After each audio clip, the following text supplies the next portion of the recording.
This is my terrarium, and that is Elizabeth, the peacock day gecko. But here is a bromeliad that I want to add to my terrarium, and I want to put it up in this back corner up here, but I can't do that with the pot on it. So we're gonna make a little Kokedama today that's gonna look really nice in this terrarium. At least I hope it's gonna look nice. But you like my little fancy little potting mat there from We the Wild?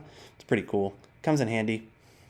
I'm using a chopstick just to knock all the excess dirt off of the roots. I'm not going to make it a fully bare root plant. I'm not going to go rinse off all the soil. I just want to get most of the dirt off so that way it's going to make the root ball smaller and it'll fit up into the corner of the terrarium better. And Sam is outside the window just looking for how he can get inside with me.